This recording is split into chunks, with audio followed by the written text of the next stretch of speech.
Bayi untuk Sang CEO episode 11. Melisa menatap Naya yang sudah tertidur pulas. Sepanjang malam, Naya banyak bercerita dan menanyakan tentang Melisa dan Tommy tentunya. Kemudian, mereka menonton drama Korea bersama. Hingga kini Naya sudah berakhir tidur lebih dulu. Melisa menyelimuti tubuh Naya. Dia bangkit, lalu menuju ke arah televisi dan mematikannya. Tak lupa, Melisa juga mematikan lampu utama dan menggantinya dengan lampu tidur. Ketika Melisa akan naik ke atas ranjang Naya, Melisa mendengar ponselnya berbunyi. Bukan bunyi seperti biasanya, namun berasal dari tasnya. Melisa akhirnya meraih tasnya, merogohnya, dan benar saja, ponsel yang berbunyi itu rupanya adalah ponsel yang diberi oleh Satria. Nama si pemanggil hanya tertera emoji pria. Tak ada huruf apapun di sana. Satria sendiri yang menamai nomornya seperti itu. Melisa akhirnya mengangkat panggilan dari Satria.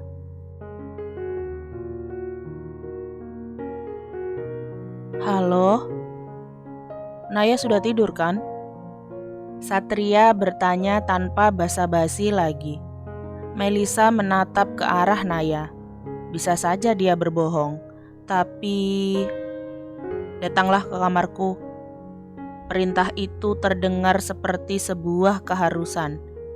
Melisa seolah-olah tak boleh menolak. Tidak bisakah kita melakukannya di apartemen kamu saja nanti? Tidak, aku maunya sekarang. Sekali lagi, ucapan Satria seolah-olah tak dapat diganggu-gugat.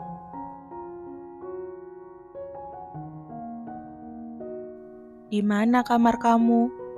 Tanya Melisa kemudian. Dari kamar Naya, kamu ke kanan, pintu paling ujung. Tidak ada yang tahu kalau kamu kesini, karena lantai 2 hanya ada kamar Naya dan kamarku serta sebuah gudang penyimpanan. Baik, hanya itu yang dapat dikatakan oleh Melisa. Bagus, gadis penurut. Ucap Satria penuh arti.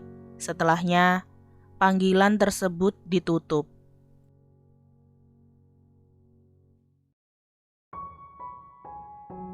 Melisa menatap ke arah Naya yang kini sedang tertidur pulas. Setelahnya, dia bangkit, kemudian keluar dari kamar Naya, lalu menuju ke kamar Satria seperti yang diperintahkan pria itu. Melisa sempat tertegun di depan pintu kamar Satria. Kemudian, dia tetap membukanya. Pintu tak dikunci. Melisa masuk, menutup kembali pintunya, tak lupa menguncinya. Bagaimanapun juga, dia tak ingin ada orang yang akan memergoki mereka. Rupanya, Satria sudah menunggunya di pinggiran ranjang pria itu.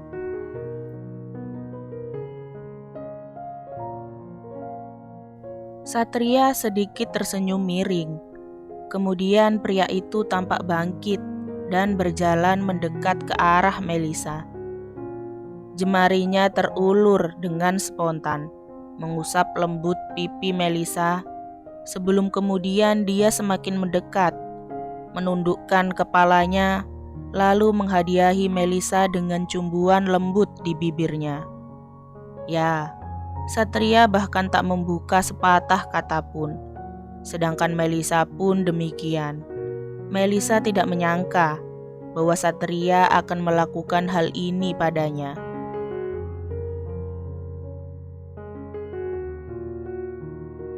Dia lebih tak menyangka lagi saat Satria kini menciumnya dengan lembut dan penuh tuntutan. Yang bisa dilakukan Melisa hanya membalasnya saja, membiarkan Satria kembali menyentuh tubuhnya. Saat pagi tiba, Naya bangun dari tidurnya.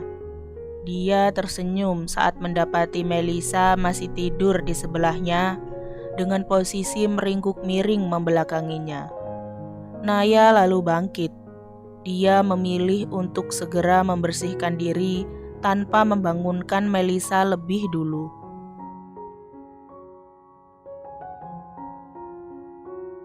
Setelah mandi dan mengganti pakaiannya, Naya baru mendapati Melisa bangun.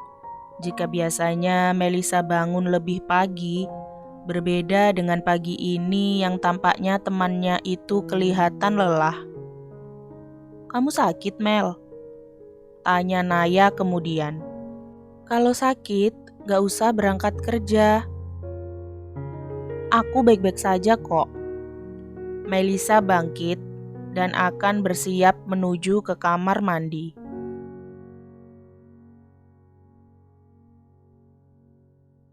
"Ini, pakai bajuku ya, jadi nanti langsung berangkat ke kantor, gak perlu balik ke rumah." Melisa tersenyum, lalu menerima baju yang diberi oleh Naya. Setelah itu, dia masuk ke dalam kamar mandi. Tak lama, Melisa keluar dari kamar mandi dengan wajah yang sudah segar dan dengan pakaian dari Naya. Melisa menuju ke meja rias Naya, kemudian mulai menata rambutnya. Naya yang ada di sana hanya mengamati saja. Kemudian tatapan Naya jatuh pada leher Melisa.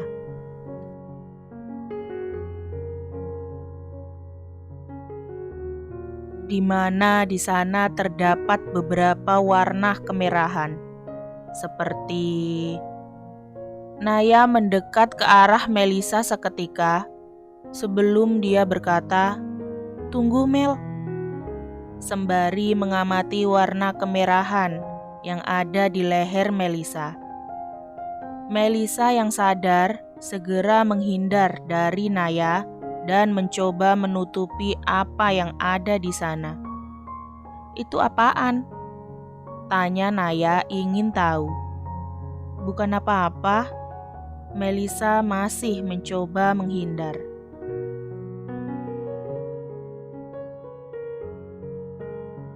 Naya menatap Melisa, kemudian senyumannya menggembang di wajah gadis itu.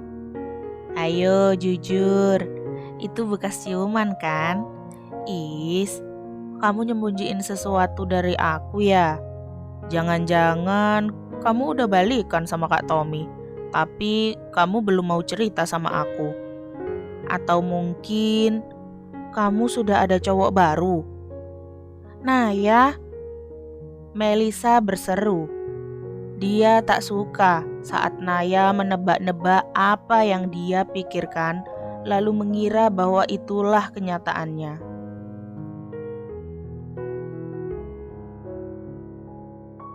"Dih, kenapa sih?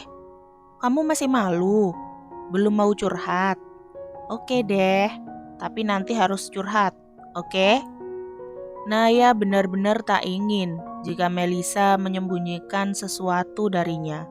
Pada akhirnya, Melisa hanya bisa menghela napas panjang, meski dia tidak tahu apa nanti yang akan dia ceritakan pada Naya. Melisa dan Naya akhirnya turun dan menuju ke meja makan. Rupanya, di sana sudah ada Ibu Naya yang menyiapkan sarapan.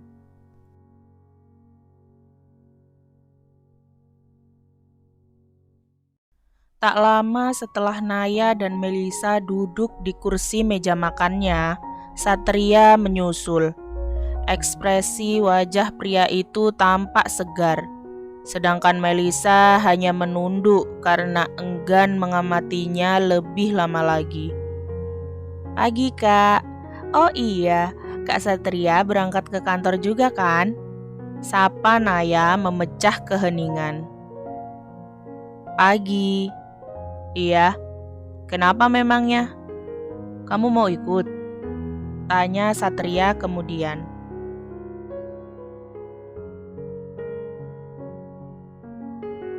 Enggak, Melisa kan ke kantor yang sama dengan Kak Satria. Gimana kalau kakak beri Melisa tumpangan?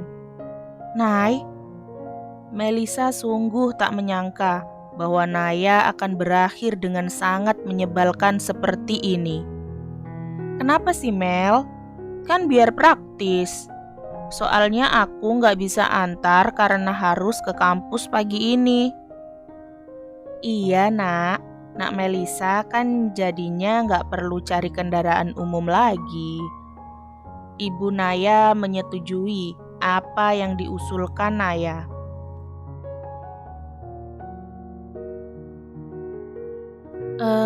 Saya akan cari kendaraan umum saja, Bu. Rina hanya menggelengkan kepalanya sebelum dia kembali ke dapur. Sedangkan Naya memberengut sebal. Kenapa sih? Kamu takut ketahuan pacar kamu ya? Atau memang ada yang jemput? Aku kan sudah bilang kalau aku nggak ada pacar, Nay.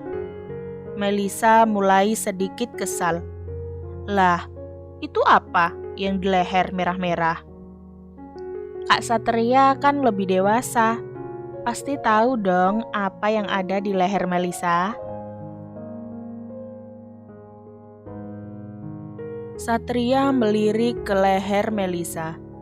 Sedangkan Melisa mencoba menutupinya dengan rambutnya. Satria sedikit tersenyum miring karena hal itu. Kalau pria dewasa bilangnya itu bekas gairah, ucap Satria dengan santai. Melisa menatap Satria seketika, pun dengan Naya yang tampak ternganga dengan pengakuan Satria. Melisa sendiri tak percaya bahwa Satria akan mengucapkan hal itu.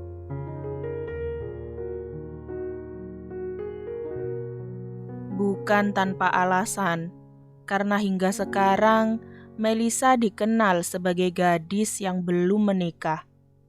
Bagaimana mungkin Satria secara tak langsung menyebut bahwa Melisa memiliki bekas gairah? Gairah? Maksudnya Melisa? Naya benar-benar bingung sekarang. Dia mengenal Melisa, bahwa Melisa bukan tipe orang yang memiliki pergaulan bebas. Naya, ini hanya digigit serangga. Melisa menjawab cepat sebelum Naya berpikir semakin jauh.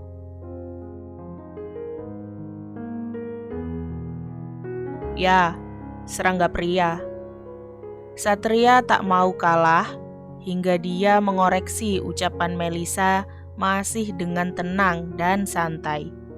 Sungguh, Melisa tidak dapat membalas ucapan Satria lagi. Satria seolah-olah ingin menunjukkan pada Naya bahwa Melisa bukan perempuan baik-baik, bahwa Melisa sudah melakukan sesuatu dengan seorang pria. Itu benar, namun karena Melisa tak dapat menyebutkan siapa pria itu, maka Melisa memilih untuk diam.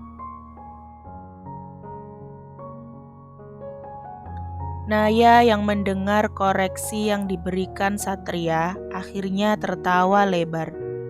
Naya merasa bahwa apa yang dikatakan kakaknya itu sedikit lucu, mengingat bahwa Melisa bukanlah orang dengan pergaulan bebas.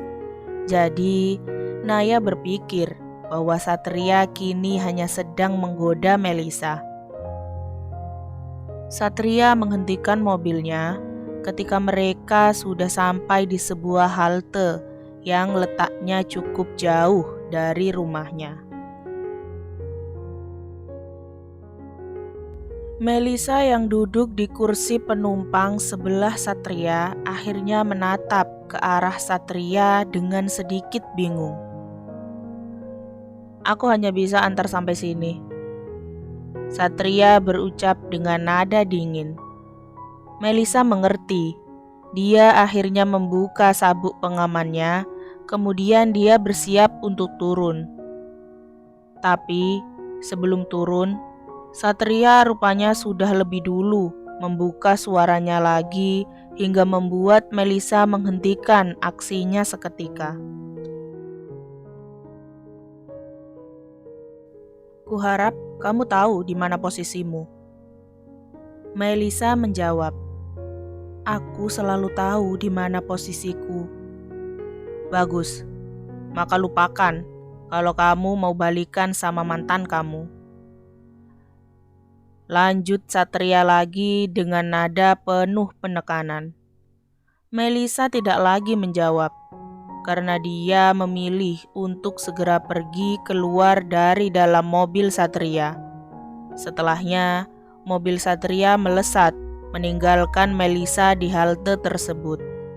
Melisa hanya menatapnya dengan tatapan sendunya. Bersambung, nantikan episode 12-nya ya. Jangan lupa like, komen, share, subscribe, dan nyalain loncengnya agar nggak ketinggalan upload cerita selanjutnya. Bye-bye.